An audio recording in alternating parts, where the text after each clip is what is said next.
சட்டம்னு ஒன்று இருக்குது, கடமைன்னு ஒன்று இருக்குது, தெய்வம்னு ஒன்று இருக்குது.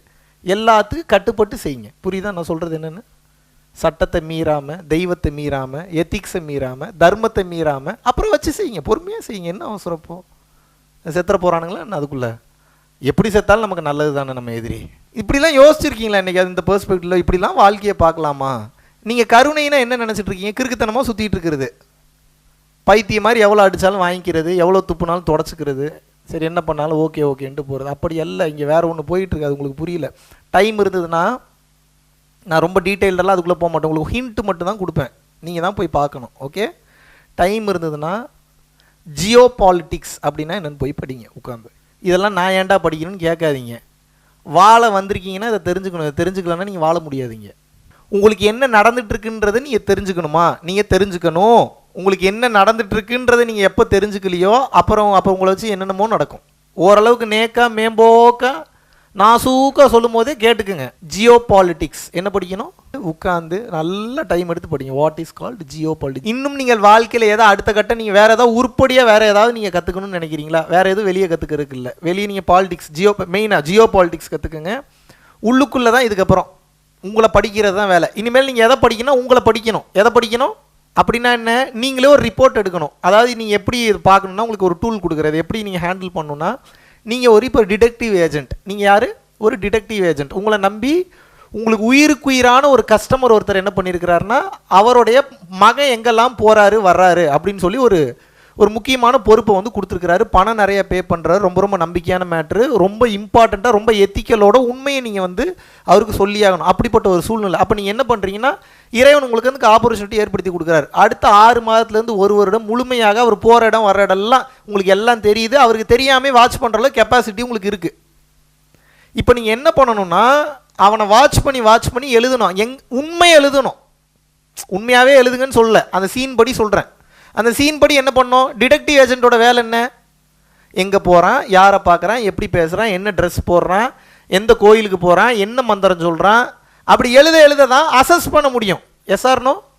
அப்போ தான் ஒரு கால்குலேஷன் கொடுக்க முடியும்.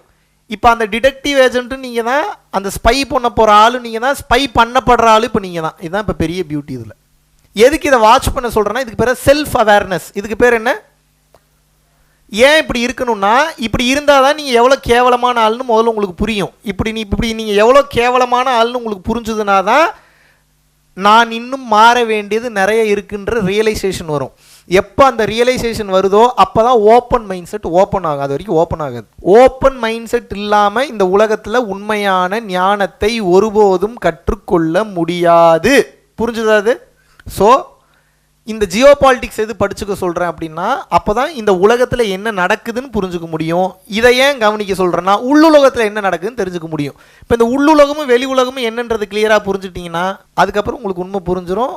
இங்கே என்ன நடந்துட்டு இருக்குன்றது புரிஞ்சிடும். அடுத்தடுத்து என்ன பண்ணணுன்றது புரிஞ்சிடும். அதை எப்படி ஹேண்டில் பண்ணணுன்றது புரிஞ்சிடும். எந்த மாயையும் அப்போது பெரிதாக கண்ணுக்கு தெரியாது. கிளியர்? எவ்வளோ காட்டினாலும் தப்பிச்சிருவீங்க. ரொம்ப தெளிவாக இருப்பீங்க.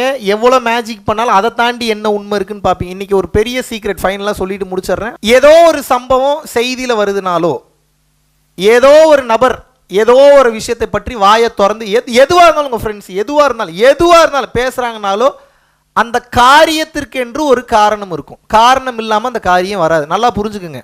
சும்மா ஒரு வார்த்தை வராது, சும்மா ஒரு நியூஸ் வராது, சும்மா ஒரு மேட்ரு நடக்காது, சும்மா ஒரு விஷயம் இங்கே நடக்காது. அப்போ நீங்கள் என்ன பண்ணணும்னா, அது நல்லது கெட்டதுக்குள்ளே போய் மாட்டிக்காமல் இந்த காரியத்துக்கு பின்னாடி என்னெல்லாம் காரணம் இருக்கலாம்னு நீங்களே ஒரு 100 பாசிபிலிட்டிஸ் எழுதணும். உண்மையாகவே அதை பற்றி நீங்கள் தெரிஞ்சுக்கணும்னு நினச்சிங்கன்னா அந்த 100 பாசிபிலிட்டிஸை நீங்கள் அப்படியே அனலைஸ் பண்ணிட்டு வர வர வர வர வர வர அதில் உங்களுக்கு ஓரளவுக்கு எது நல்லது எது கெட்டதுன்னு புரிஞ்சிடும். அதுலேருந்து ஒரு 10 பாசிபிலிட்டி, அதுலேருந்து ஒரு 2 பாசிபிலிட்டி, அதுலேருந்து ஃபைனல் ஒரு பாசிபிலிட்டி உங்களுக்கு எடுத்திங்கன்னா ஒரு கட் ஃபீல் சொல்லும் இதுதான் நடந்திருக்குன்றது உங்களால் எடுக்க முடியும்.